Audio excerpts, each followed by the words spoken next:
దేవునికి మహిమ కలుగునుగాక. హల్లెలూయా. మంచిది. పరిశుద్ధ గ్రంథం తెరుద్దాం.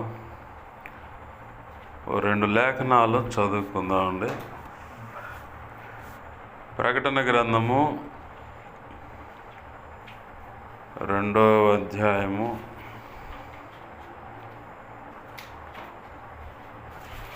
18వ వచనం కాడి నుంచి నేను చదువుతున్నాను. తుయతైరాలో ఉన్న సంఘపు దూతకు ఇలాగు రాయము: అగ్ని జ్వాలల వంటి కన్నులను అపరంజిని పోలిన పాదములను గల దేవుని కుమారుడు చెప్పు సంగతులేవనగా, నీ క్రియలను, నీ ప్రేమను, నీ విశ్వాసమును, నీ పరిచర్యను, నీ సహనమును నేను ఎరుగుదును. నీ మొదటి క్రియల కన్నా నీ కడపటి క్రియలు మరీ ఎక్కువైనవని ఎరుగుదును. అయినను నీ మీద తప్పు ఒకటి నేను మోపవలసి ఉన్నది. ఏమనగా, తాను ప్రవక్తనని చెప్పుకొనుచున్న యెజబెల్ అను స్త్రీని నీ ఉండనిచ్చుచున్నావు.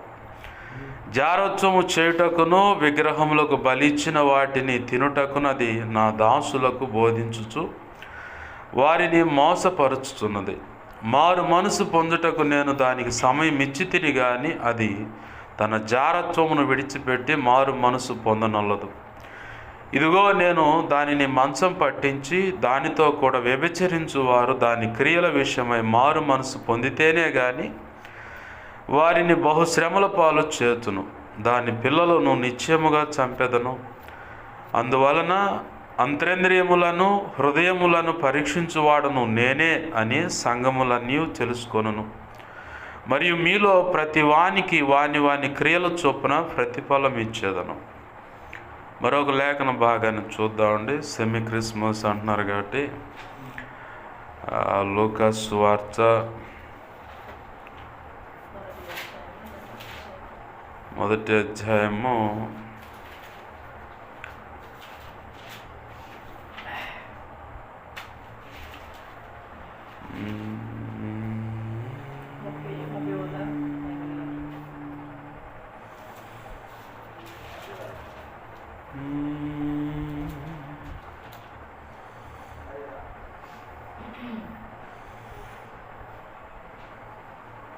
39. ఏముంది అక్కడ? ఆ దినమున యందు మరియ లేచి యూదాప్రదేశములో పడసేములను ఒక ఊరికి త్వరగా వెళ్ళి వద్దు అది కాదు స్త్రీలో నివాసించబడదాము అని అక్కడ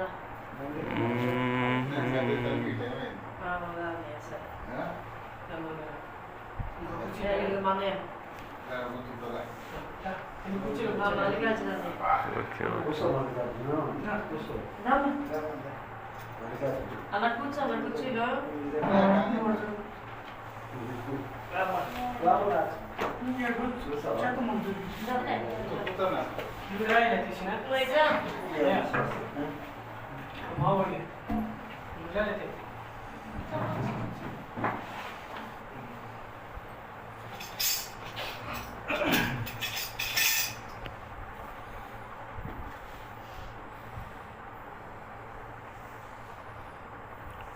సరే, లూకా సువార్త 1వ అధ్యాయంలో ఒక మాట చూద్దామండి. 28, 29, 30.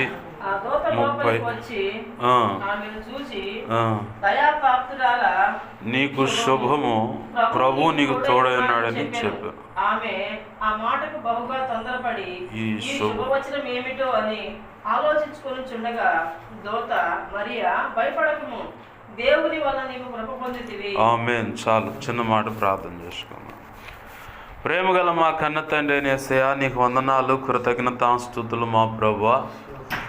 మీరు ఇచ్చిన లేఖనాలను బట్టి నీ కృతజ్ఞతాస్తుతులు. ఈ లేఖనాలను విరవండి. ఈ లేఖనము చాటున మీరు దాచి ఉంచిన మాటలు నీ మనసులో ఉద్దేశించుకున్నవి, మాకు అవసరమైనవి, నీ చిత్తానుసారముగా మీరు ఇచ్చిన ఈ 2 లేఖనాల్లో నుంచే ప్రభువా మీరే నాతో మాతోనూ సమకూడిన వారితోనూ ఇక ముందు వినబోతున్న వారితోనూ నీ అనాది ప్రణాళికలో ఎవరెవరితో మాట్లాడాలని నువ్వు ఉద్దేశించావో ఆ నీ ప్రతి మాట మా అందరికీ అందచేయమని, మాతో మాట్లాడమని బతిమలాడుచున్నాం.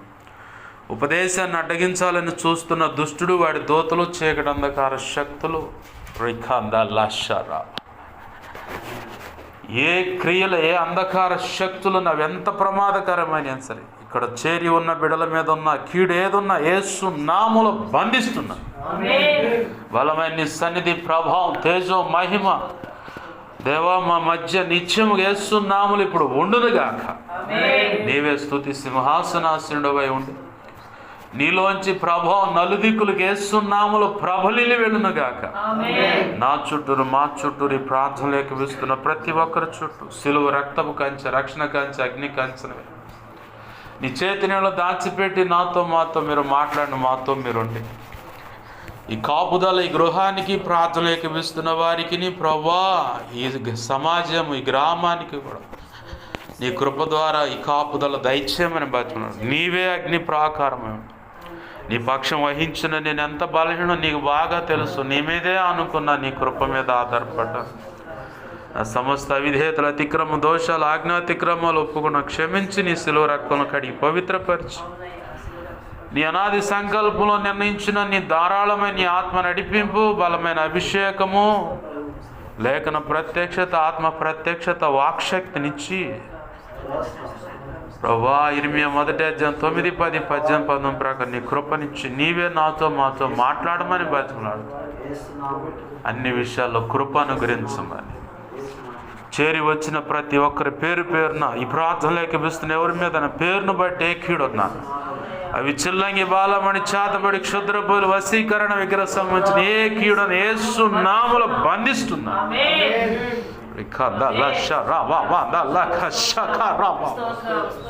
సంపూర్ణమైన విడుదల కలుగునుగా. యేసు నామములో ఇప్పుడు అది జరుగునుగా. కార్యం జరిగించి నీ చిత్తం నెరవేర్చి నువ్వు మాత్రం మహిమ పొందమని మా అందరికీ నీ స్వరాన్ని వినే చెవులు, స్వరాన్ని గ్రహించే మనస్సు, హృదయాన్ని దయచి దిద్దుబాటు చేసుకొని లోబడి నీకు ఇష్టలుగా బ్రతికే కృపను కూడా దయచేయమని ఉపదేశాన్ని నన్ను మమ్మలను నీకు అప్పచెప్పుకుంటూ నీవు ఇచ్చిన వాక్యాలను బట్టి కృతజ్ఞతాస్తుతులు చెల్లిస్తూ యేసు నామములోనే ప్రార్థించి సమస్తం పొందుకొని మహింపరుచుకుంటున్నాం మా తండ్రి. ఆమేన్, ఆమేన్. మంచిది. చేరి వచ్చిన ప్రతి ఒక్కరికి, నా ఈ మాటలు వింటున్న ప్రతి ఒక్కరికి కూడా నా హృదయపూర్వకమైన వందనాలు. యేసయ్య పేరట నా హృదయపూర్వకమైన వందనాలు. ప్రభు యొక్క మహా ఉచిత కృప, చానాళ్ళ తర్వాత మళ్ళీ ఈ చదలవాడ ప్రాంతానికి రావడానికి ప్రభు అవకాశం ఇచ్చాడు. అందును బట్టి దేవాదేవునికి మహిమ కలుగును గాక. ఆహ్వానించిన మరి స్థానికంగా ఇక్కడ పరిచయం చేస్తున్న దైవజనులకు కూడా ప్రత్యేకంగా వందనాలు, సంఘ బిడ్డలకు కూడా వందనాలు. చదువుకున్న లేఖన భాగాన్ని మనం గమనిస్తే అక్కడ తుయితైర పట్టణంలో ఉన్న సంఘస్థులతో దేవుడు మాట్లాడుతూ ఉన్నాడు. అదేంటి పాస్టర్ గారు ఇప్పుడు కన్యకని మరి అన్నారు, ఇదేం తుయితైర పట్టణం అంటున్నారంటే కొంచెం ఆలస్యంగా వచ్చారు కాబట్టి ఆ గలిబిలో ఉంటుంది. మొదటిగా ప్రకటన గ్రంథంలో 2వ అధ్యాయము 18 వచనం కానీ చదువుకున్నాం. అక్కడ ప్రభు అంటున్నాడు తన సంఘముతో లేదా తన దాసులతో లేదా తన బిడ్డలతో అంటున్న మాట ఏంటంటే, నీ ప్రేమ, నీ విశ్వాసము, పరిచర్య విధానం, సహనం అంతా బాగున్నాయి. ప్రారంభం కంటే ఇంకా ముగింపులో కూడా ఇంకా బాగుంది. అయినా కానీ నీ మీద తప్పు ఒకటి మోపాల్సి వస్తుంది. ఇప్పుడు కన్న కొడుకే ఉన్నాడు, మా అబ్బాయి చాలా మంచోడు. మంచోడు నీకేం తెలుసు, బజార్లోకి వచ్చి అర్థమైంది మా అబ్బాయి మంచోడు అని చెప్పని. మా అమ్మాయి చాలా మంచిదే. అవును మంచిదే, కాలేజీ కాడు ఇంకెక్కడో ఉండే చిలిపి చేష్టలను బట్టి అక్కడ అర్థమైంది. ఇక్కడ ఇంట్లో ఏముంది, అందరూ బుద్ధిమంతులే. భార్య ముందు భర్త బుద్ధిమంతులే, భర్త ముందు భార్య బుద్ధిమంతులని ఇలా రకరకాలుగా చెప్పుకుంటారు. సంఘస్థులు కూడా సేవకుల ముందు అసలు ఎంత విధేయత, అసలు సామాన్యమైన విధేయత కాదు అది. ఇక బయటకు పోచి ఇక వాళ్ళ ఇష్టం. ఇట్లా చిన్న చిన్న చితక కారణాలు దేవుడు చూపించట్లేదు. కానీ ప్రారంభ వచనాలు అక్కడ మాట్లాడుతున్నాడు. అగ్ని వంటి నేత్రాలు. అగ్ని వంటి నేత్రాలు అంటే ఇక దానికి అడ్డు ఆటంకాలు ఏమి ఉండదు. భూమికి ఆదరి పక్క ఏముందో కూడా కటిక చీకట్లో కూడా వెలుగుగా ఉంది ఆయన దృష్టి. ఆయన చూపు ఎలా ఉందంటే కటిక చీకటి మనకు వాస్తవానికి మన కంటికి అందదు, అది అక్కడ ఏముందో అర్థం కాదు. కానీ ఈయనకు అర్థమైద్ది. అగ్ని వంటి నేత్రాలంటే ఇక దాంట్లో ఆ అగ్ని వంటి నేత్రాలకి అర్థం ఏంటంటే పరిశుద్ధత అని అర్థం. దేవునికి మహిమ కలుగునుగా. హల్లెలూయా. పరిశుద్ధత కలిగిన కన్నులు, ఆ కన్నులకి అపవిత్రత ఏది అంటుకోదు, అడ్డం ఉండదు. ఏదన్నా ఉన్నా కానీ కాల్చేస్తుంది, కాల్చేస్తుంది అన్నమాట. అయితే అటువంటి నేత్రాలు కలిగిన వాడు అపరంజి పాదాలు, బంగారపు పాదాలతో నడవడికలో కూడా పరిశుద్ధత కలిగిన వాడు. అంటే నిజంగా మన యేసయ్యే. ఆమేన్, హల్లెలూయా.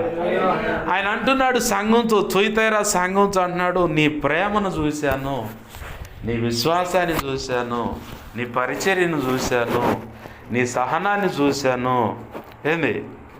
నీ క్రియలను చూశాను. అన్నీ బాగానే ఉన్నాయమ్మా, లేదంటే అన్నీ బాగానే ఉన్నాయి అబ్బా, బాగానే ఉంది. మొదటి క్రియల కంటే కడపటి క్రియలు బాగా మరీ ఎక్కువగా బాగున్నాయి. అయినా కానీ నీ మీద తప్పు మోపాల్సి వస్తుంది. మనం అనుకుంటాము ఆధ్యాత్మిక జీవితంలో అడుగుపెట్టిన తర్వాత, లేదా దేవుణ్ణి విశ్వసించి అనుసరిస్తున్నప్పుడు నాలో ఏ లోపం లేదనుకుంటాం. కానీ హృదయం మహా చెడ్డది, దాని లోపల ఉంటాయి అసలు వ్యవహారం అంతా. పైకి నేను మంచి మాటలు చెబుతూ మీ ముందు బుద్ధిమంతుడే, కానీ నా హృదయంలో ఏముంది నీకేమో తెలుసా? నా తలంపులు, ఊహల, ఆలోచనలు, హృదయంలో, మా మనసులో ఏముందో నీకేమో తెలుసా? ఎవరికి తెలియదు. నీ విషయం నాకు తెలియదు, నా విషయం నీకు తెలియదు. కానీ దేవునికి స్పష్టంగా కనపడుతుంది, ప్రతిదీ స్పష్టంగా కనపడుతున్న ఆయన అంటున్నాడు, నీలో ఇంకొక తప్పేదో నాకు కనపడుతుంది, ఆ తప్పుని మోపాల్సి వస్తుంది అంటున్నాడు. ఏంటయ్యా తప్పు అంటే, ప్రవక్తినని చెప్పుకుంటూ యెజబెల్ అనే ఒక స్త్రీ ఉంది. యెజబెల్ అనే మాటకు అర్థం ఏంటంటే తిరుగుబాటు చేసేది, తిరుగుబాటు చేసే స్వభావం, ధిక్కరించే స్వభావం, ఎదురాడే స్వభావం, దిద్దుబాటు చేసుకునేటువంటి వ్యవహారం ఆమెకుంటుంది అసలు అంతా. నేను చెప్పిందే శాసనం, నేను నియంత్రణ అంటుంది యెజబెలు. భర్తను పక్కన పెట్టేసి ఆమె రాజ్య పరిపాలన బాధ్యతలు చేపడుతుంది. అంటే ఇది ఒక భార్య భర్తల విషయం కాదు, కానీ భక్తి జీవితంలో దేవునికి భక్తుడికి మధ్యలో ఉన్నటువంటి ఎడబాటు. ఆయన చెబుతూ ఉంటాడు నీతో ఫలానా చేయని, పొరపాటును కూడా మనం చేయంగా ఇక్కడ వింటాం, కానీ ఆడ ఇంటికి పోగానే మొత్తం ఇంటికి పోయేదాకా కూడా ఉండదు ఆ సబ్జెక్టు. మందిరం బయటికి పోగానే ఆలస్యం, పాస్టర్ గారు జాగ్రత్తగా జేబులో పెట్టుకో, మళ్ళీ వచ్చే ఆదివారం బలకరిస్తాం. ఒకళ్ళు తెలియగల విశ్వాసులు ఏమంటారంటే, అన్నీ నువ్వు చెప్పినట్టుంటే ఇంకెవరికి చెబుతూ ఏం చెబుతూ నువ్వు చెప్పినట్టు చేస్తే అంటే, అవును నేను చెప్పినట్టు చేస్తే అంటే ఇంకో కొత్త సంగతి నేర్చుకుంటున్నావు. లేఖనము ఒక మణితో పోల్చబడింది. మణి అంటే వజ్రం. దానికి ఎన్ని షేడ్స్ ఉన్నాయో నువ్వు చెప్పగలవా? ఎన్ని కోణాలు ఉన్నాయో చెప్పలేము. మణి అనే దానికి పోల్చడం కూడా చాలా తక్కువే. వజ్రానికంటే ఇంకా విలువైనటువంటి ప్రత్యక్షతలు లేఖనము చాటునున్నాయి. ఇదే లేఖన భాగం ఇప్పటికి ఇది 5వసారి ఏమో నేను చెప్తా ఉంటాం ఈ వారంలో. పోయిన ఆదివారం ఇదే మూలవాక్యం, బుధవారం గురువారం ఇదే మూలవాక్యం, ఇవాళ పగటి వేళ ఇదే మూలవాక్యం, ఇప్పుడు రాత్రి వేళ ఇదే మూలవాక్యం. మొత్తం టోటల్గా 4 సార్లు అవుతుంది. 4 సార్లు మూలవాక్యంగా తీసుకున్న 4 కోణాల్లో దేవుడు మాట్లాడుతూ ఉన్నాడు. నాకు అది అర్థమైంది, విన్నవాళ్ళకు కూడా అర్థమైంది. దేవునికి మహిమ కలుగును గాక. హల్లెలూయా. అయితే ఇక్కడ మనం బాగా గుర్తుపెట్టుకోవాలి, ఎవరు ఎక్కడ ఎలా తిరుగుబాటు చేస్తున్నారన్న సంగతి నాకైతే తెలియదు, కానీ దేవునికి, పరిశుద్ధాత్మ దేవునికి ఖచ్చితంగా తెలుసు. నిన్ను రక్షణ పొందమంటాడు. అబ్బాయి ఉండు పాస్టర్ గారు వాళ్ళంత కావాలంటావు. రక్షణ పొందమంటా ఉంటాడు దేవుడు. కాదు, ఒక ఆఫర్ వేసా, గాలం వేసా, శాపం మంచిది బయటపడితే అప్పుడు ఇక ఏమీ లేదు, రచ్చగా ఇక అసలు సంబరాలతో ఇక అంబరాలు అంటేలాగా క్రిస్మస్ పాట పాడినట్టు బాప్తిస్మినప్పుడు పోంచాను. బాప్తిస్మం ఎందుకు పొందమంటాడు దేవుడు అంటే నీ యోగక్షేమాల కోసమే. బాప్తిస్మంలో లేకుండా బయట ఉన్నంతసేపు నువ్వు దేవుని బిడ్డగా పబ్లిక్కి చెప్పుకుంటావు, సంఘానికి చెప్పుకుంటావు, కానీ దేవుడికి చెప్పుకోలేవు. రిజిస్టర్లో పేరుంటేనే, జీవగ్రంథం అని ఆ రిజిస్టర్లో నీ పేరుంటేనే అబ్బా తండ్రి అయ్యా నాయన యేసయ్య అని అనగలుగుతాం. బయట ఉన్నంతసేపు నా బిడ్డ వస్తున్నాడు అనుకుంటాడే కానీ ఇంకా నా స్వాస్థ్యం కాలేదు, నా స్వాస్థ్యం కాలేదు, నా సొత్తు కాలేదు. నా స్వాస్థ్యం నా సొత్తు అయితే అంటే ఆయన రక్తంలో కడగబడితే వెంటనే ఆయన రివర్సులు ఇదే మాట అంటాడు, నేను నీ స్వాస్థ్యాన్ని, నీవు నా సొత్తు అంటాడు. నేను నీ సొత్తునే. అంతకుముందు దాకా బయట గడప బయట ఉన్నంతసేపు ఏమో నా స్వాస్థ్యం కాలేదు, నా సొత్తు కాలేదు అంటాడు. ఎప్పుడైతే ఆయన రక్తంలో కడగబడి ఆయన రాజ్య వారసుడిగా, వారసురాలుగా నువ్వు మారిపోతావో వెంటనే నేనే నీ స్వాస్థ్యాన్ని అంటాడు. స్వాస్థ్యం అంటే ఏంది? తల్లిదండ్రుల ఆస్తి మొత్తం యావత్ ఆస్తికి నా వారసుడయ్యా, నా వారసురాలు అని చెప్పి అంటారు కదా. ఒక్కతే కూతురు ఒక్కడే కొడుకు అంటే ఆస్తి మొత్తం నీదే, నాది అనే ధీమా ఉంటుంది. అదే ఆస్తి ఆ స్వాస్థ్యం నీకు లేకపోతే నువ్వు బయటోడివే, ఎంతకాడికి బయట బయట బయట బయటే. దానివల్ల నీకు ఇహ సంబంధమైన ప్రయోజనాలు కలగొచ్చేమో కానీ ఇహ సంబంధమైన ప్రయోజనాలు కొన్ని బ్రేక్ అవుతాయి. నేను 2 మాటలు అన్నా. ఇహ సంబంధమైన ప్రయోజనాలు కొన్ని వస్తాయి నీకు. రక్షణ పొందితే ఇహపర శాశ్వతమైనటువంటి ఆశీర్వాదాలు బ్రేక్ అవుతాయి. బాప్తిసం పొందామనుకో ఇహపర సంబంధమైన శాశ్వత కాలమైన ఆశీర్వాదాలు నీ సొత్తు అవుతాయి. ఇహపర సంబంధమైన శాశ్వత కాల ఆశీర్వాదాలు నా సొత్తు ఏంటంటే అబ్రాహాముతో దేవుడు మాట్లాడాడు, ఇసుక రేణువులంతా నీ సంతానం ఉంటుంది. అంటే ఈలోక సంబంధమైన ఆశీర్వాదం, సంతానానికి ఇచ్చే ఆశీర్వాదం, భావి తరాలకు నీవు పంచిపెట్టిపోయే ఆశీర్వాదం, దేవుని ద్వారా పంచి వెళ్ళిపోయే ఆశీర్వాదం. ఆకాశ నక్షత్రాలు కొన్ని లెక్కేయగలవంటే నా వల్ల కాదండు. పరసంబంధమైనది. పరసంబంధమైనదంటే పునాదులు గల ఆ పట్టణంలో నువ్వు ఇక్కడుండి సంపాదించుకునే జీతం, సంపాదన అంతా ఆడ పెట్టుకుంటావు తీసుకెళ్ళి. ప్రభు అన్నాడు, ఇహ సంబంధమైన ధనం మీద మోజు పెట్టమాకండి, పర సంబంధమైన ధనం మీద మోజు పెట్టండి, దాని మీద ఆశ కలిగి ఉండండి. మోజు అంటే ఆశ అని, అదేం భూతి పదం కాదు. ఏంది ఆశ కలిగి ఉండి. అక్కడైతే దొంగ ఉండడు, తుప్పు పట్టదు, చెమట కొట్టదు, చెదల పట్టదు, అక్కడ స్థిరంగా భద్రంగా ఉంటుంది. అయితే నువ్వు అక్కడ దాని మీద మనసు పెట్టమన్నాడు. ఒకవేళ ఇక్కడ రక్షణ లేకుండా ఒకవేళ జాగు చేస్తుంటే దేవుడు అంటున్నాడు, నిర్లక్ష్యం చేసుకోమాక. ఎప్పుడు ఎవరి ఆయుష్యం ఎలా ముగించబడుతుందో ఎవరికి అర్థం కాని పరిస్థితి.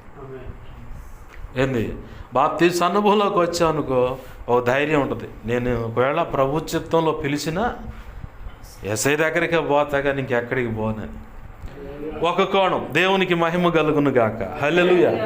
రెండవది, బాప్తీసం పొంది కూడా చాలామంది ప్రభు చెబుతున్న దిద్దుబాటు చేసుకోరు. అయ్యా నీ భార్య నీ సొంత శరీరాన్ని ప్రేమించినట్టు నువ్వు ప్రేమించాలండి. పడ్డావు మా మీదే అనుకోవచ్చు ఎవరైనా భర్తలు ఉంటే. కానీ 1 పేతురు 3:7 మాట ఉంది, కృపావరాలలో కూడా ఆమె నీకు ప్రత్యేకంగా కృపావరంగా ఇవ్వబడింది భార్య. ఏం రాసి ఉంది అక్కడ చూడండి. 1 పేతురు 3:7 కృపావరాలలో కూడా ఆమె ఒకటిగా ఎంచబడింది కాబట్టి నీ 3:7 నీ ప్రార్థనలకు అభ్యంతరం కలగ దేవునికి మహిమ కలుగునగా. చాలమ్మా. దేంట్లో అంట, జీవమను కృపావరములో పాలి భాగస్తురాలని ఎరిగి నీ ప్రార్థనలకు అభ్యంతరం కలగకుండా జ్ఞానముతో మరి ఎక్కువ బలహీన ఘట్టమని ఎరిగి, బలహీనరాలండి నా భార్య అంటారు, బలహీనుడండి నా భర్త అంటారు. ఇది ఇద్దరికి అన్వయించబడుతుంది, భార్య భర్తలు ఇద్దరికి ఈ వాక్యం. మరీ ఎక్కువ బలహీన ఘట్టమని ఎరిగి భార్యతో భర్త ఎక్కువగా జ్ఞానము కలిగి కాపురం చేయాల. ఏమాత్రం విభేదాలు ఉన్నాయా, జీవమను కృపావారం కాడ బ్రేక్ అవుతావు, అలాగే నీ ప్రార్థనకు కూడా దేవుడు సమాధానం ఇవ్వడు. అందుకే సొంత శరీరాన్ని ప్రేమించినట్టు ఆమెను ప్రేమించమండు. చాలా జాగ్రత్తగా ఉండాలి భార్యాభర్తల అనుబంధ దాంపత్య జీవితంలో, చాలా జాగ్రత్త. అందుట్లో సేవ చేసేవాళ్ళు అంటే ఇక అసలు ఎంత అంటే కొలబద్ద పెట్టుకొని స్కేల్ని తెలుగులో కొలబద్ద అంటారు. ఆ కొలబద్ద పెట్టుకొని అట్ట గీటుకేస్తాం, కరెక్ట్గా అంతే ఉండాలి. ఏమాత్రం అన్బ్యాలెన్స్ అవుతుంటే ఎవరో ఒకరు రాజీ పడి బ్యాలెన్స్ చేసుకోవాల్సిందే. బ్యాలెన్స్ చేసుకోకపోతే మాత్రం నిన్ను బట్టి సంఘము మొదటిగా డిస్టర్బ్ అయిపోద్ది. ఏమంటుందో తెలుసా, సంఘం నీ చెవికి వినపడదు కానీ సమాజానికి వారి నోటి మాట వినపడుతుంది. అరే వాళ్ళే సరిగా లేరురా, ఇక మన బతుకులేం సరిగా ఉంటాయి.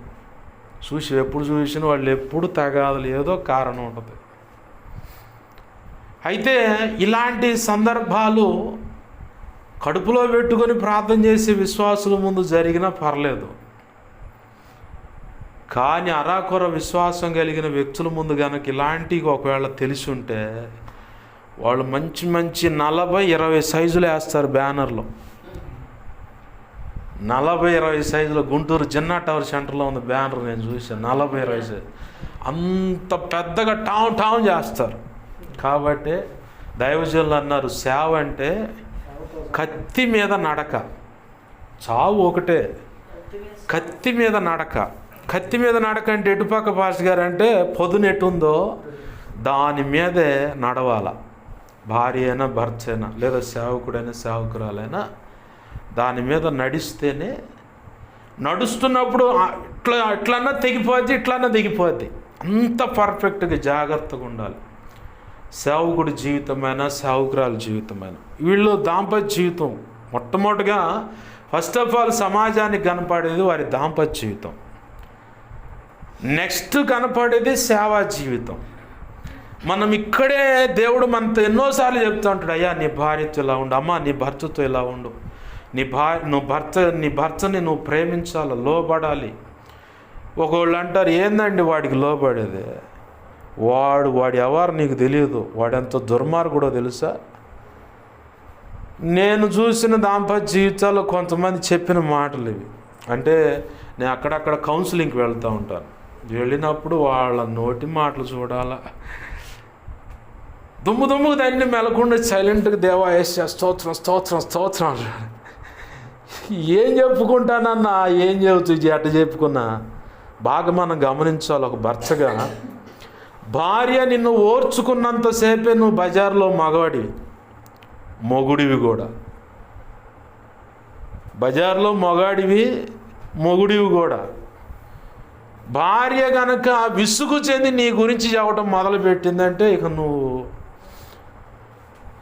వాళ్ళు అనకూడదులే కానీ ఇంకా ఒక నపుంసకుడివి. బైబిల్లో ఉన్న మాటే మాట్లాడుతున్నా.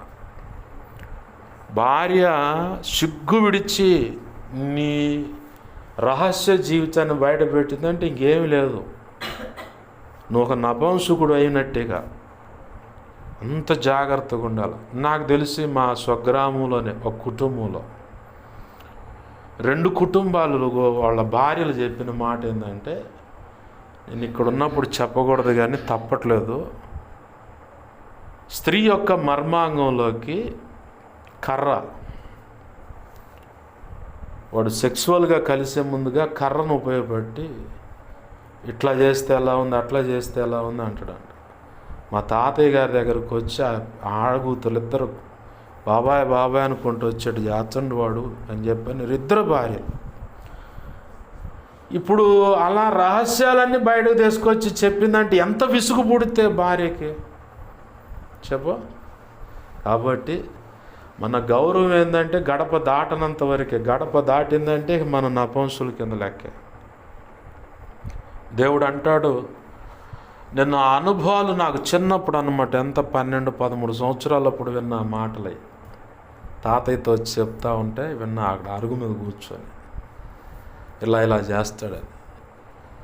నాకు కొంత యుక్త వయసుకు వచ్చిన తర్వాత అర్థమైంది. అప్పుడు అర్థం కాదు, 12 సంవత్సరాలకి ఏం అర్థమైంది భార్య భర్తల దాంపత్య జీవితం.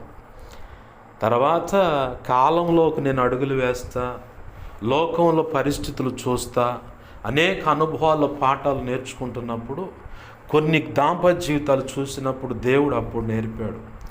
భార్య గుట్టుగా ఉన్నంతసేపేనబ్బాయి, గుట్టుగాస్త బయటేసిందా ఇక అంతే. కుటుంబమైనా సంసారమైనా ఏదైనా ఫస్ట్ ఆఫ్ ఆల్గా రక్షణ లేని నువ్వు రక్షణ అనుభవంలోకి రమ్మని దేవుడు నేను ఎన్నిసార్లు హెచ్చరించినా నువ్వు ఒకవేళ జాప్యం అంటే ఆలస్యం చేస్తుంటే సరి చేసుకో.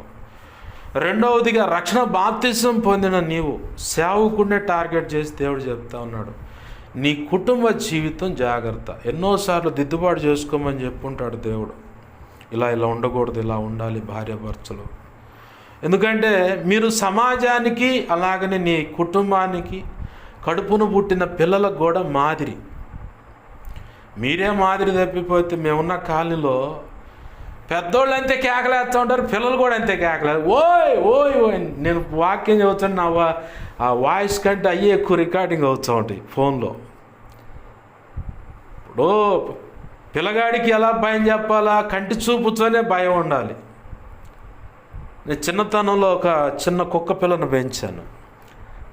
మాటికి వచ్చి సెట్లో మూతి పెడుతుంది. దాన్ని పట్టుకొని రేలగొట్టా. ఏం తెలుసు లోకంలో ఉన్నప్పుడు. ఇక ఆ తర్వాత చట్టికాడకు పోవటానికి లేదు, ఇక అవకాశం లేదు. అన్నం పెట్టిన తర్వాత కూడా నీకే అది అంటే వచ్చి తింటుంది. ఎట్నే మాట్లాడుతుంది, నీకే అది అంటే వచ్చి తింటుంది. కారం పెట్టామనుకో మెలకుండా దానికి వెళ్ళి చూస్తుంది, నీకే అన్న. మేము కూడా తింటుంది అదే, నువ్వు కూడా తినాల్సింది అదే అంట. అప్పుడు వచ్చి తింటుంది. ఎలా వచ్చింది? ఒక్కసారే, ఇంకా తర్వాత లేదు. మా బావోళ్ళ ఇంట్లో కుక్క ఒకటి ఉంది, అంటది నన్ను చూడంగానే. గొలుసు పట్టుకు ఇంటి ఆడ ఉంటుంది గోడ, ఆ గోడకు ఒకటి దెబ్బ, ఈ గోడకు ఒక దెబ్బ వదిలేసా. మా బావ అది నేను బాగుంగానే ఇద్దరు బయటికి పోతారు. ఎందుకు లేనిపోయింది వాడితో అని చెప్పని మా బావ పోతారు. మా బావ అంటే ప్రియం కాబట్టి ఆ కుక్క కూడా ఆయన వెనకాలే పడిపోద్ది. నేనున్నంతసేపు రారు వాళ్ళిద్దరు ఇంట్లోకి. ఆ తర్వాత అది పోయిందనుకో ఒక్కసారే కేకలు పెడితే ఏమొస్తుంది. ఇప్పుడు ఎందుకు ఈ మాట దేవుడు పరిచయం చేస్తున్నాడంటే, మీరు మాదిరి అన్నమాట. భార్యాభర్తలుగా మీరు కుటుంబానికి, నీ పిల్లలకు మాదిరి, తర్వాత సంఘానికి మాదిరి. భక్తి చేసే విషయంలో విశ్వాసులైనా, పరిచారకులైనా, సంఘ పెద్దలైనా భక్తి చేసే విషయంలో మీరు మాదిరి. ప్రభు అన్నాడు, ఎక్కడో చిన్న లోపం ఉంది, మీకు తెలుసు ఆ సంగతులు. ఒకళ్ళనొక్కళ్ళు నా పెచ్చను అంటుకుంటే ఎడపడది బాపడది అయితేనే ఎద్దులు సాగలాగుతాయి. లేదంటే ఏమైతే కాడిమో నడింకిరగొట్టి పోరా రైతు నువ్వే చూసుకో, మాకు తెలియదు, మీ ఆడవాళ్ళలో మీ అబ్బాయిని పిలువు మిగతా కాడి మోయటానికి అని చెప్పండి. అవునా? రెండు బాపటది కాకూడదు, రెండు ఎడపటి కాకూడదు. ఒకటి ఎడపది ఒకటి బాపటది అని చెప్పని, ఒకటి బలహీనది ఒకటి బలం గలది వేస్తేనే, జతగడితేనే దుక్కి దున్నటానికైనా, పన్నెబడ్డ లాగటానికైనా, దేనికైనా సమర్థం అవుతాయి. అలాగని ఇక్కడ భార్యాభర్తలు ఒకరినొకరు లోబడటం, ఒకరికొకరు ఎదురుగా ఓడిపోవటం అన్నప్పుడే దాంపత్య జీవితం సక్సెస్ అవుతుంది. నా పెత్తనం చెల్లాలా, నేను చెప్పిందే చేయాలంటే ఒక్కో సమయంలో అవతల వ్యక్తి చెప్పింది కూడా కరెక్ట్ పాయింట్ ఉంటుంది. ఇక్కడ ఏమవుతుందంటే అహం అనేది చావనప్పుడు ఒకవేళ అనుకుంటారు, భార్యకు ఒకవేళ దేవుడు ప్రత్యక్షతనిచ్చినప్పుడు ఆమె కొన్ని సంగతులు తెలుగుతాయి, సత్యాలు. ఆ కారణాన్ని బట్టి నా భర్త నేను ఎంత చెప్పినా కానీ అడుగులు వేయకుండా ఇంకో దారిని పడిపోతూ ఉన్నాడు, పొరపాట్లో పడుతుంది. ఆ భయం ఉంటుంది. ఎందుకంటే కొన్ని సంగతులు దేవుడు భార్యకి చెప్పి ఉండొచ్చు, అయితే దేవుని స్వరం వినే పరిస్థితి భర్తకు ఉండకపోవచ్చు. లేదు, భర్తకు దేవుని స్వరం వినే పరిస్థితి ఉన్న భార్యకు ఉండకపోవచ్చు. అక్కడ మనం చేయాల్సిన పని ఏంటంటే, ఏమో ఒక చిన్న మాట తీసుకుంటే తప్పేమో ఉంది, నిన్న ₹1 కోటి పెట్టుబడి పెట్టమందామా, లేదు అమ్మాయి మీ అమ్మోళ్ళు పెట్టిన నగలు తీసుకురా బ్యాంకులో పెడతానండి ఆయన అనలేదే. చిన్న మాట, నష్టమే లేదు, ఒకళ్ళకొకళ్ళు తగ్గటం వల్ల. అంటే ఇవి కూడా దేవుడు సీరియస్గా తీసుకుంటాడా పాస్టర్ గారు అంటే తీసుకుంటాడు. ఎందుకంటే అసలు కుటుంబ వ్యవస్థకు పోల్చబడింది సంఘం, ఆధ్యాత్మిక జీవితం. సంఘము ఆధ్యాత్మిక జీవితం అంటే భక్తి జీవితం, దేవునితో భక్తుడికి భార్యాభర్తల సత్సంబంధం. యెషయా గ్రంథంలో ఆయన అన్నాడు కదా, సృష్టికర్త నీకు భర్తకి ఇష్టమైన పని నేను చేయాలా, భర్తకి ఇష్టమైన పని చేయకపోతే ఎట్లుంటుంది చెప్పండి. దాంపత్య జీవితంలో అడుగులు పెట్టిన వాళ్ళు కాబట్టి నేనంటే పక్కన ఉన్నాను. అవును పాస్టర్ గారు, ఇవన్నీ నీకు ఎట్ట తెలుసు అంటే, మరి నా భర్త సృష్టికర్త కాబట్టి ఆయన దగ్గర ఆధ్యాత్మిక దాంపత్య జీవితం ఉంది కాబట్టి తేడా పడితే నాకు కూడా నలుగురు ఉంటుంది. కరెక్ట్గా నడిస్తేనే శబాష్ బాగును అని చెప్పని ప్రోత్సాహం ఉంటుంది. అక్కడ ఆయన పాదాల చెంత కూర్చొని నేర్చుకున్న అనుభవ పాఠాలు కొన్ని మీకు అందనే ఉంటాయి, కొన్ని మీ దగ్గర నుంచి నాకు అందనవి కూడా ఉంటాయి.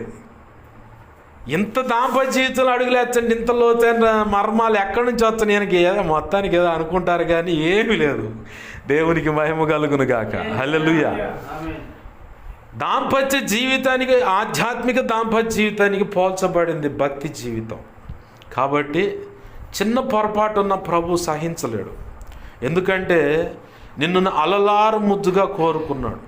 ఎట్లా చంక పెట్టుకొని తల్లిపై కౌగిట్లు అప్పుడే పుట్టిన పసికను తొలిచూలు బిడ్డ ఎంత ముద్దుగా చూసుకుంటుంది, అలలారు ముద్దుగా చూసుకున్నాడు. అట్లానే నిన్ను కోరుకున్నాడు. కాబట్టి ఏ చిన్న లోపం ఆయనకు చూసినప్పుడు నీలో కనపడకూడదు, అలాగనే సభ్య సమాజంలో కూడా నిన్ను చూడంగానే కనపడకూడదు. లేదు ఇతర సంఘాలు చూసినప్పుడు కూడా నీ దగ్గర కనపడకూడదు ఆ లోపం. అది సేవలైనా, ఉపదేశంలో అయినా, ప్రార్థనలో అయినా, దేవునితో నడిచే విధానంలో అయినా, సాక్ష్యం విషయంలో అయినా సరే ఏ చిన్న లోపం కనపడ్డా ఆయనకు ఇష్టపడ్డాం. కాబట్టి ప్రభు అన్నాడు, యెజబెల్ అనే ఒక స్త్రీని నువ్వు ఉండనిస్తున్నావు, దాని స్వభావం ఏంటంటే తిరుగుబాటు చేయటం, సరి చేసుకోదు. అది పొరపాటును కూడా సరి చేసుకోకపోవటం కాకపోగా ఏలియాని ఏముంటుంది, 850 మందిని చంపానని సంబరపడుతున్నావు కదా ఏలియా, వాళ్ళల్లో ఒకటిగా నువ్వు అవుతావు, నీ సంగతి తేలుస్తా అంటావు. అంటే ఇక చంపటానికి కూడా సిద్ధపడేటువంటి స్వభావం యెజబెల్ ఆత్మకు ఉంది, అంటే యెజబెలుకు ఉంది. అలాంటి స్వభావ క్రియలు సంఘంలో ఉన్నాయి. సేవకుల్లో ఉండొచ్చు, విశ్వాసుల్లో ఉండొచ్చు.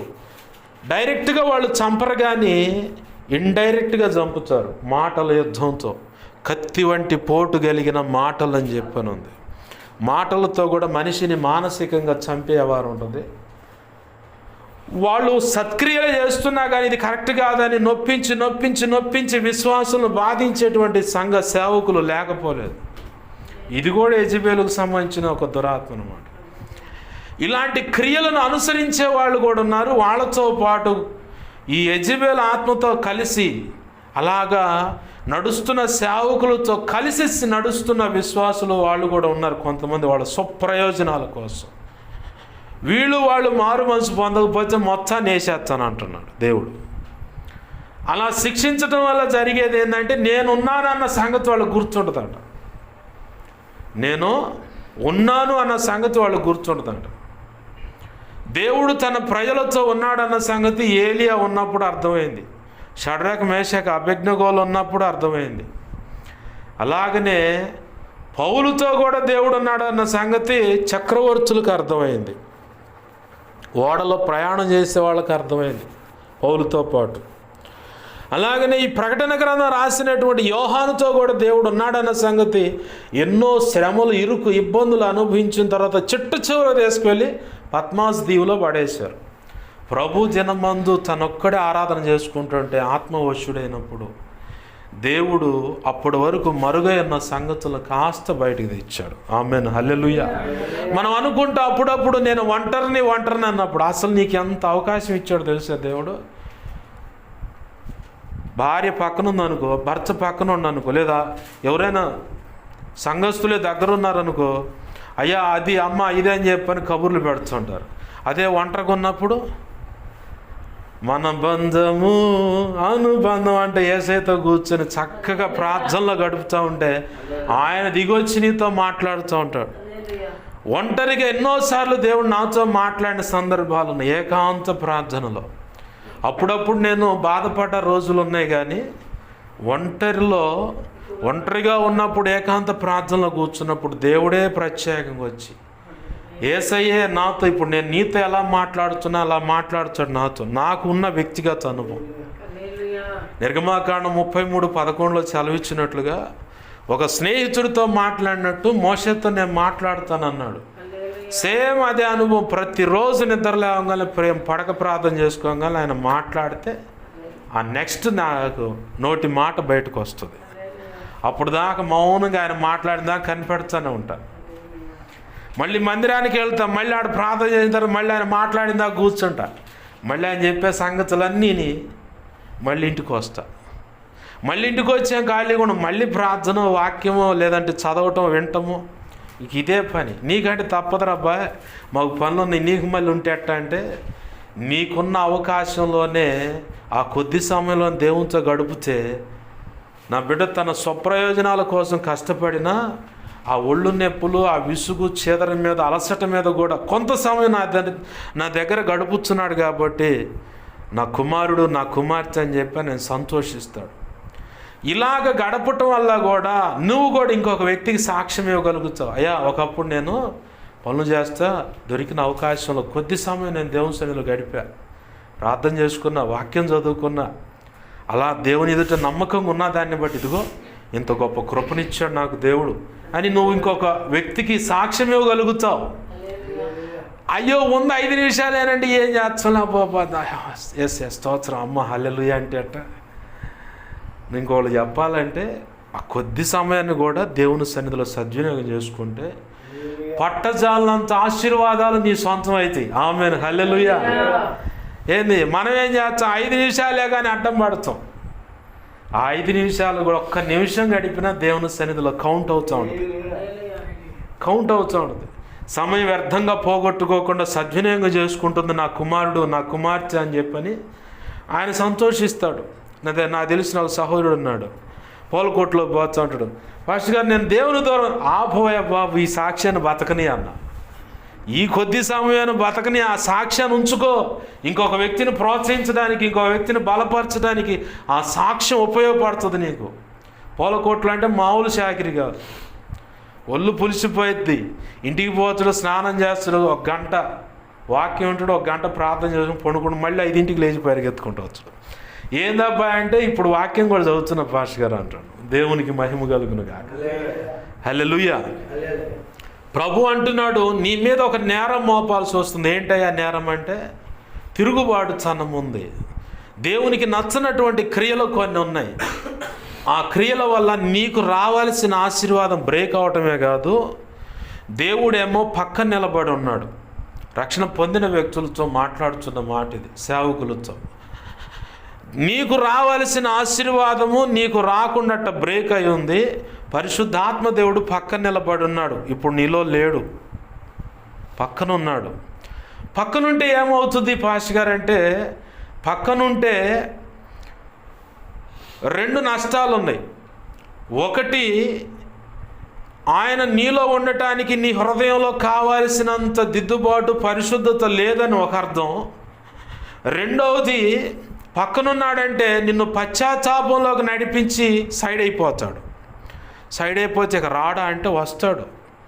ఆయన కోరుకున్న రీతిగా పశ్చాత్తాపడి ఆయన కోసం నమ్మకంగా నువ్వు బ్రతుకుతున్నప్పుడు ఏంది ఖచ్చితంగా వస్తాడు. మళ్ళీ వదిలిపెడతానికి పంపించబడలేదు పరిశుద్ధాత్మ దేవుడు. ఎలాగైనా నిన్ను సరిచేసి సంపూర్ణ సిద్ధిలోకి నడిపించి ఆయన అనుకున్నటువంటి వధువులో ఆ నిర్ణయించిన ఉన్నత స్థానంలో నిలబెట్టాలని ఆశ కలిగే నీ కొరకు నా కొరకు కన్యకైన మరియమ్మ గర్భవాసన పుట్టాడు. ఏంది? ఆమేన్, హల్లెలూయా. ఆ పుట్టిన ఆయన ఊరికినే రాలేదు, ఉట్టినే మరణం అవ్వలేదు, ఉట్టినే పునరుద్ధానుడు కాలేదు. విలువైన వ్యక్తివి నువ్వు ఆయన దృష్టిలో. కాబట్టే ఆయన వాక్యం నీకు అందుతుంది. సెమీ క్రిస్మస్లోకి వచ్చాం. ఇప్పుడు ఇందాక ప్రసంగం అయిపోయింది, ఇప్పుడు సెమీ క్రిస్మస్లోకి వచ్చాం అనమాట. కన్యకైన మరియతో మాట్లాడుతున్నాడు గబ్రియేలు. యేసు ప్రభు వారు నీ కడుపును పుడతాడమ్మా అని. ఆ కాలంలో చాలామంది ఆశపడ్డారంట, నా గర్భాన్ని దేవుడు కోరుకుంటే బాగుండని. అంత నీతిగా, అంత యథార్థంగా, అంత పరిశుద్ధంగా బ్రతికారు కన్యకలు. ప్రవచనం నెరవేరుతుందని. కానీ అడితిరిగి నా కాడికి వచ్చాడో లేదో అనుకుంటున్నాను. ఏముంది మరి ఆ మరియమ్మ తల్లి టక్మని గబ్రియేల్ అని దేవదూత వచ్చి దయాప్రాప్తురాల నీకు శుభము అన్నాడు. ఈరోజు ఇక్కడ సమకూడి నీ మాటలు వింటున్న ప్రతి ఒక్కరితో కూడా మాట్లాడుతున్న మాట ఇది, నీకు శుభము. ఇది మొదలుకొని 2026 కాదు, జీవిత కాలం అంతా నీకు అన్ని శుభాలే. ఆమేన్, హల్లెలూయా. విశ్వసించావా? స్వతంత్రించుకో. అది ఖచ్చితంగా అక్షరాల నువ్వు చూస్తావు కాదు, అనుభవిస్తావు కూడా. ఆమేన్, హల్లెలూయా. ప్రభువే మాట్లాడుతున్న మాట, దయాప్రాప్తురాల నీకు శుభము. ఇన్ని సంవత్సరాలు లేదా ఇన్ని రోజులు నిరీక్షణతో ఏ సమస్య విషయమై ప్రార్థన చేస్తున్నావో, ఏ రోగం విషయమై ప్రార్థన చేస్తున్నావో, ఏ ఆర్థిక ఇబ్బంది నుంచి ప్రార్థన చేస్తున్నావో, ఏ విషయంలో ఇల్లు కట్టుకోవాలనో, ఎక్కడ పిల్లల భవిష్యత్తు ఇదవుతుందని బాధపడుతూ గందరగోళంగా ఉన్నావో అన్నీ సెటిల్ చేస్తానంటున్నాడు దేవుడు. ఆమేన్, హల్లెలూయా. 2026 సంవత్సరం నీకు ఆశీర్వాదకరమైన దినం, ఆశీర్వాదకరమైనటువంటి సంవత్సరం. అది నీకు శ్రమలనే కాదు, అన్ని శుభ సమాచారాలే, శుభ సూచకలే, శుభప్రదమైన నిరీక్షణతో కూడిన అన్ని కార్యక్రమాలు నీ జీవితంలో జరగబోతున్నాయి. ప్రభువే చూడండి జరిగిస్తున్నాడు. ఆమేన్, హల్లెలూయా.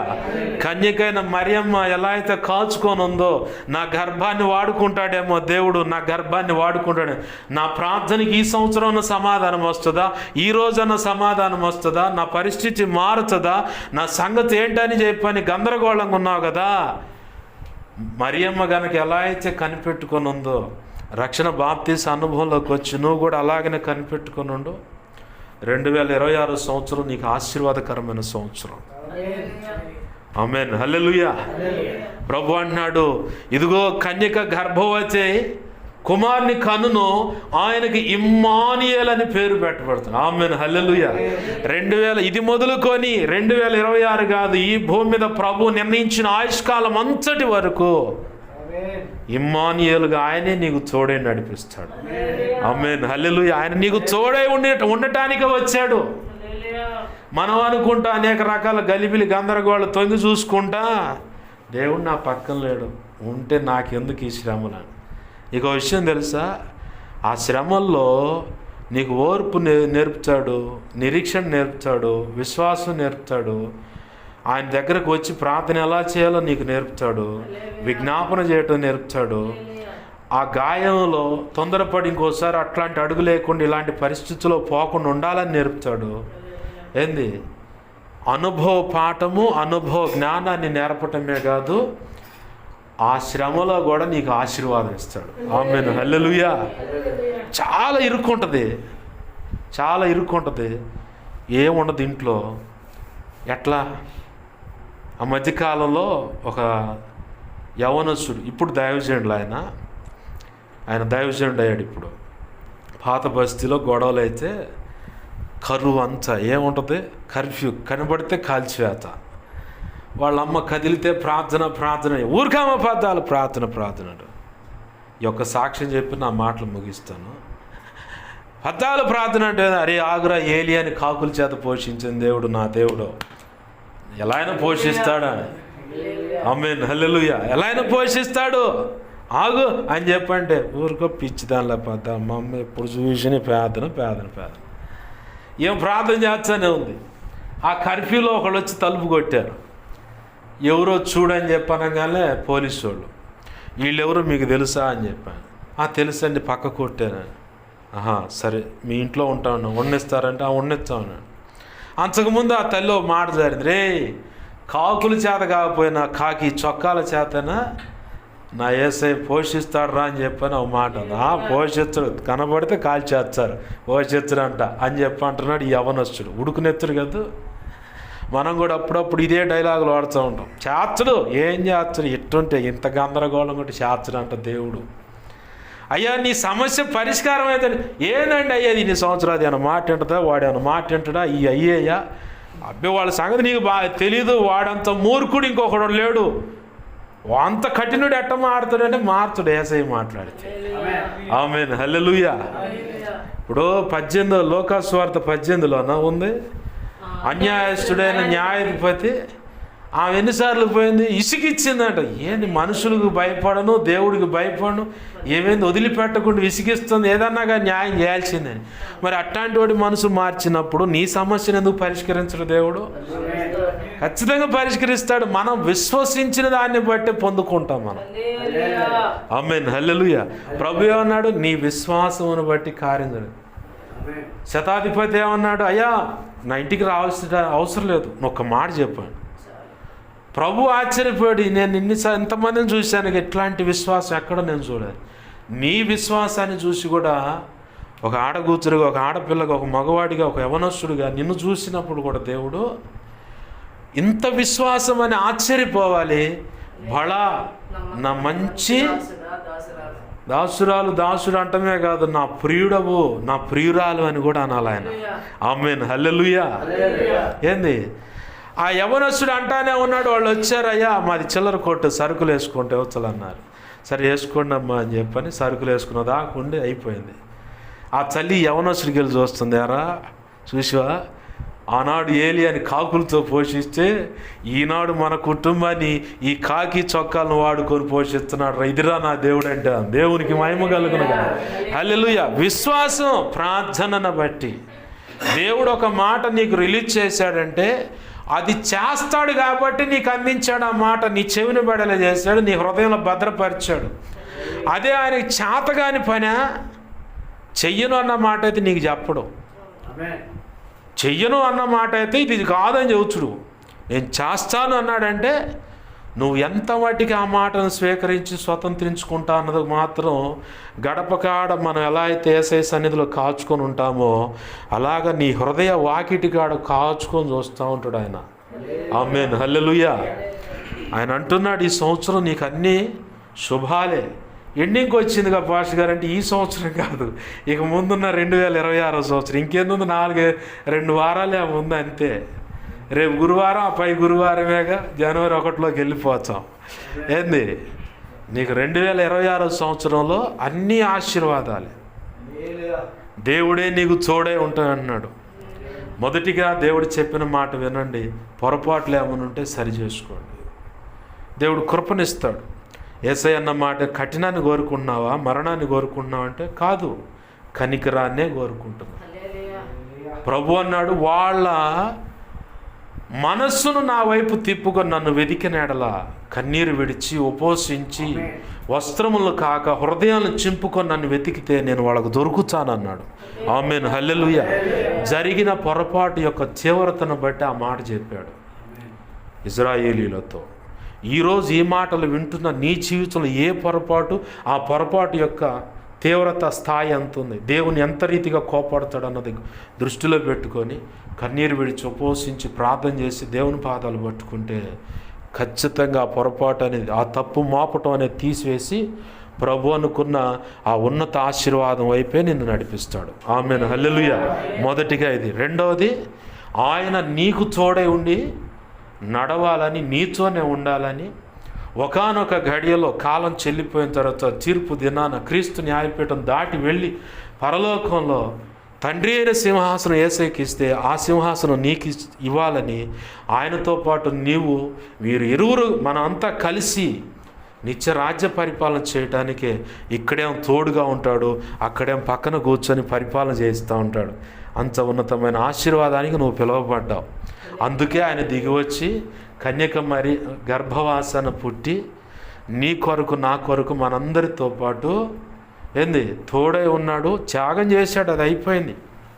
ఇప్పుడు ఈ దినాలు ఏంటంటే సరి చేసుకొని ప్రభులాగి భూమి మీద బ్రతకటం, కాలం చెల్లిపోయిన తర్వాత క్రీస్తు న్యాయపీఠం ఎదుట సిగ్గుపడనక్కర్లేని పనివానిగా నిలబడతాం.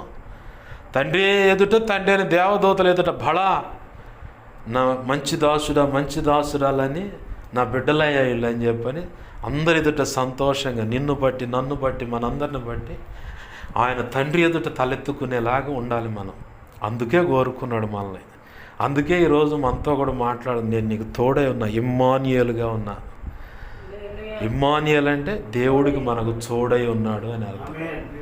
ఈరోజు దేవుడు నీతో మాట్లాడుతున్నమాట. తప్పులుంటే సరి చేసుకో, తప్పులో ఉన్నా కానీ ఆయన పక్కనే ఉండు, కానీ దిద్దుకుంటామని కాచుకొని ఉన్నాడు. దేవుని పాదాలు పట్టుకుందాం, ప్రార్థన చేద్దాం. రండి ప్రార్థన చేద్దాం. ఈ చిన్న మాటలు మన హృదయంలో దేవుడు పదిలపరిచి ఆశీర్వదించునుగాక, ఫలింపచేయునుగాక. రండి ప్రార్థన చేసుకుందాం. ప్రేమగల మా తండ్రి, నీకు వందనాలు, కృతజ్ఞతాస్తుతులు మా ప్రభువా. జీవము కలిగిన మా తండ్రి, నీకు వందనాలు, కృతజ్ఞతాస్తుతులు. అయ్యా, ఈ మాటలు మా హృదయాల్లో పదిలపరచండి.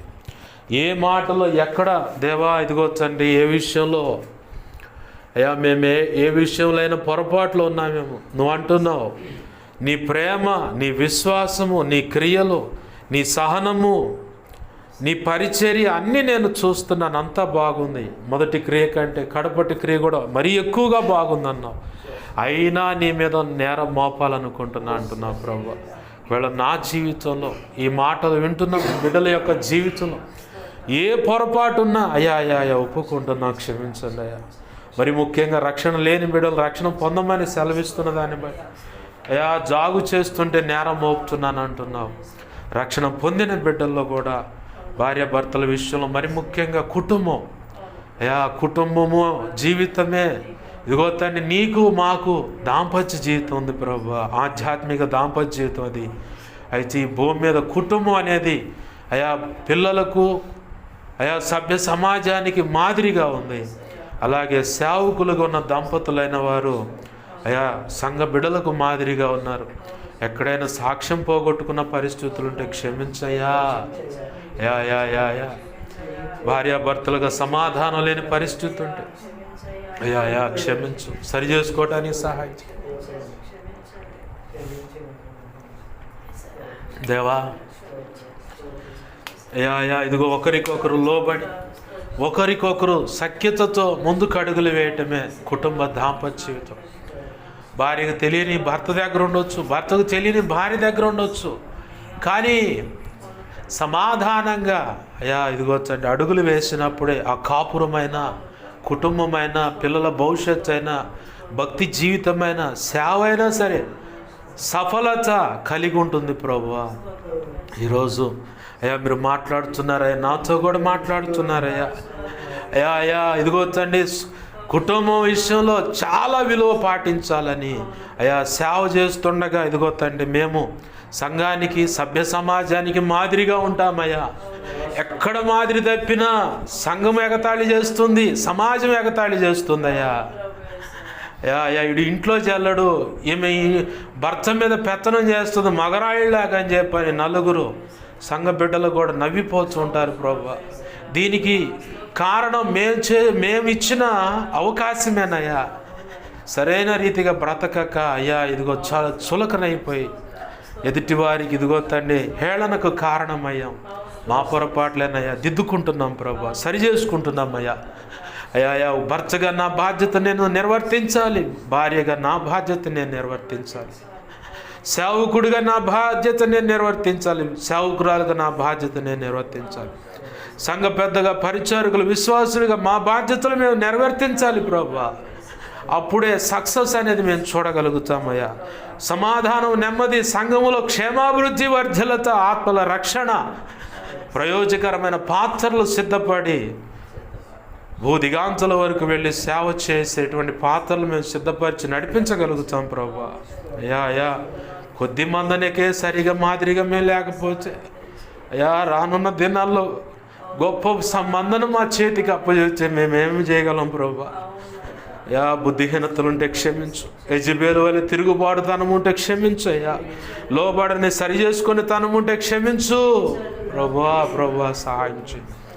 నువ్వు అంటున్నావు ప్రభు ఇదిగో తండ్రి నేను నీకు తోడై ఉన్నాను, దయాప్రాప్తురాలా నీకు శుభము, నీకు శుభం అంటున్నావు ప్రభు.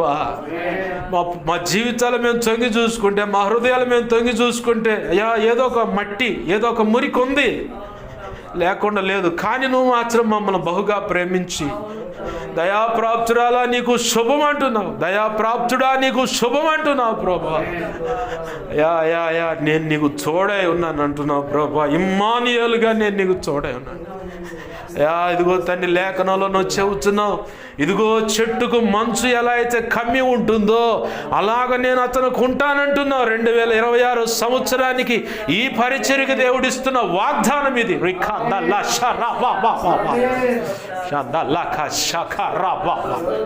చేరి వచ్చిన ప్రతి సంఘానికి ఇస్తున్న, సంఘ బిడ్డలకు ఇస్తున్న వాగ్దానం ఇది. చెట్టుకు మంచు ఎలా అయితే కమ్మి ఉంటుందో, అంటి పెట్టుకొని ఉంటుందో, అలాగా 2026 సంవత్సరంలో ప్రియమైన కుమారుడా, కుమార్తె, దైవజనుడు, దైవజనురాల నీతోనే మాట్లాడుతున్నాడు. స్థానిక ఈ సంఘంతో మాట్లాడుతున్నాడు. ప్రభు, నేను అలా ఉండబోతున్నాను, నేను అలా నీతో ఉండబోతున్నాను, నీ కుటుంబంతో ఉండబోతున్నాను, నీ బిడ్డలతో ఉండబోతున్నాను, నీ మనవ సంతానంతో ఉండబోతున్నాను, భావి తరాలకు ఉండబోతున్నాను నేను అంటున్నాడు దేవుడు. చెట్టుకు మంచు ఎలా అయితే కమ్మి ఉంటుందో అలాగ నీతో ఉంటానంటున్నాడు దేవుడు. ఈ సంఘముతో ఉంటానంటున్నాడు. ఆత్మల రక్షణ జరగబోతుంది. 2026 సంవత్సరంలో ఆత్మల రక్షణలోకి వస్తాయి. ఇంకనూ సంఖ్య పెరుగుతుంది. సంఘ సరిహద్దులు విశాలపరచబడతాయి. ఈ సంవత్సరం అంతం కల్లా మందిరానికి స్థలము దేవుడు ఇవ్వబోతా ఉన్నాడు. మందిరం కట్టబోతున్నారు, ఉన్నతమైన సేవ చేయబోతున్నారు. ఇక్కడ నుంచి సేవక గణం లేపబడబోతా ఉంది. ఇప్పుడు ప్రార్థన చేసేవారు లేరని దిగులు పడుతున్నారు మీరు. విజ్ఞాపన కర్తలను మీకు ఇస్తున్నాడు దేవుడు, ప్రార్థనా పరులను మీకు ఇస్తున్నాడు దేవుడు, బలిపీఠాన్ని పట్టుకొని కన్నీరు విడిచేటువంటి యోధులను ఇస్తున్నాడు దేవుడు మీకు. ఉపవసించి మీ క్షేమాభివృద్ధి కోసం, సంఘ క్షేమాభివృద్ధి కోసం, ఆత్మల రక్షణ కోసం, ఈ సభ్య సమాజము ప్రజలు రక్షించబడటం కోసం ఉపవసించి బలిపీఠాన్ని పట్టుకొని కన్నీరు విడిచే యోధులను మీకు ఇవ్వబోతున్నాడు దేవుడు.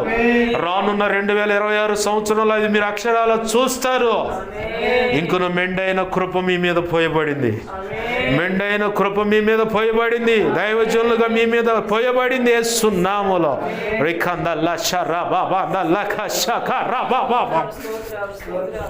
చేరి వచ్చిన క్రైస్తవ సమాజమా, దేవుని పిల్లలారా, మీ మీద కూడా ఉన్నతమైన ఆశీర్వాదాలు, మీ మీద కూడా, మీ కుటుంబాల మీద, మీ పిల్లల మీద, భార్యల మీద పోయబడ్డాయి ఇప్పుడు యేసు నామములో. నీకున్న ఇరుకు ఇబ్బంది కట్లన్నీ తెగిపోతున్నాయి, అపవాది బంధ కట్లు తెగిపోతున్నాయి. ఇదిగో రక్షణ పొందకుండా అడ్డుపడుతున్న అపవాది కట్లు తెగిపోతున్నాయి.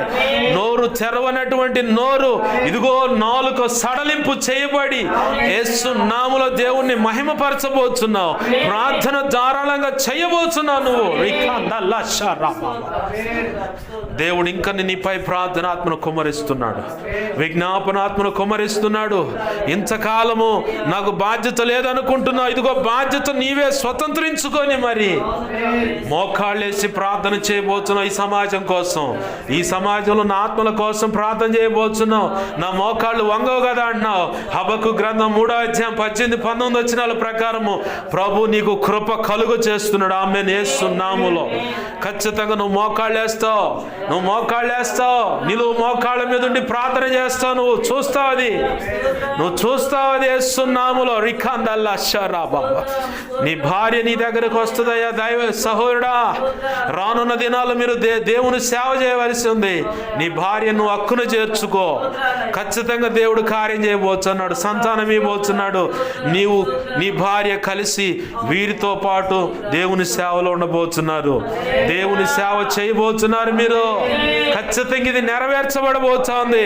2026 సంవత్సరంలో అది నువ్వు కనులారా చూస్తావు, కన్నీరు విడిచి మరి కృతజ్ఞతాస్తుతులు చెల్లిస్తావు. దేవుడు కార్యం చేయబోతున్నాడు. విశ్వసించు, విశ్వసించు. నా బిడ్డల భవిష్యత్తు ఏమైపోద్దు, అప్పులు ఉన్నాయి అనుకుంటున్నా, మొత్తం తీర్చేస్తాడు దేవుడు. ఇక ఎప్పుడు అప్పు చేయవు, అప్పిచ్చేవాడిగానే నువ్వు ఉంటావు. నీ చెయ్యి పైగానే ఉంటుంది కానీ కిందగా ఉండదు. నిన్ను తలగానే ఉంచుతాడు కానీ ఉన్నతమైన స్థలాల మీద దేవుని యొక్క దేశముల యొక్క ఉన్నత స్థలాల మీద నిన్ను ఉంచుతాడు దేవుడు. రానున్న దినాలు అది నువ్వు చూడబోతున్నావు. దేవుడు అది చేయబోతా ఉన్నాడు. దేవానికే వందనాలు, వందనాలు, వందనాలు ప్రభువా. నీ మహా ఉచిత కృపను బట్టి నీ బిడ్డల విషయమై సంగతి అంతా తెలియపరిచినది కృతజ్ఞతాస్తుతులు. ఈ వాక్యాన్ని మా హృదయాల్లో పదిలపరచండి అయ్యా. అంటు కట్టండి, నీరు కట్టండి, ఫలింపచేయండి దేవా. అనేక పర్యాల నెమరవేయటానికి కృపను దయచేయండి. ఈ విధంగా నాతో మాతో అందరితో మాట్లాడినందుకు కృతజ్ఞతాస్తుతులు చెల్లిస్తున్నాను ప్రభువా. 2026 సంవత్సరంలో ఆశీర్వాదాల పరంపర అని చెప్పి నీ పరిచర్యకు సంఘ బిడ్డలకు చెబుతా ఉన్నావు. అది అక్షరాల నెరవేర్చినందుకు కృతజ్ఞతాస్తుతి, ఘనత, మహిమ, ప్రభావాలు చెల్లిస్తున్నాం ప్రభువా. కనికరించి సహాయం చేయమని విన్న వాక్యాన్ని బట్టి ఎంతమంది సరిచేయబడ్డారో, దిద్దుకున్నారు, అందుని బట్టి నీ కృతజ్ఞతాస్తుతులు చెల్లిస్తున్నాను. ఇంకా హృదయాన్ని కఠినపరుచుకుంటున్నట్లయితే దయతో క్షమించమని బాధ్యలాడుతున్నాను అయ్యా. ఇంకా దయాప్రాప్తురాల నీకు శుభం అన్నప్పుడు ఇది ఎలా అని చెప్పని అనుమానం ఉందేమో, దయతో క్షమించు. విశ్వాసాన్ని వేళ్ళునుకునేలా చేయి ప్రభా. ఆవగింజంత విశ్వాసము దయచేయండి ప్రభా. నరాల్లో ఇదిగో సడలని విశ్వాసం యేసు నామములో ప్రతి ఒక్కరిలో ఇప్పుడే నీ కృప ద్వారా కలుగునుగాక. గొప్ప కార్యాలు జరిగించు.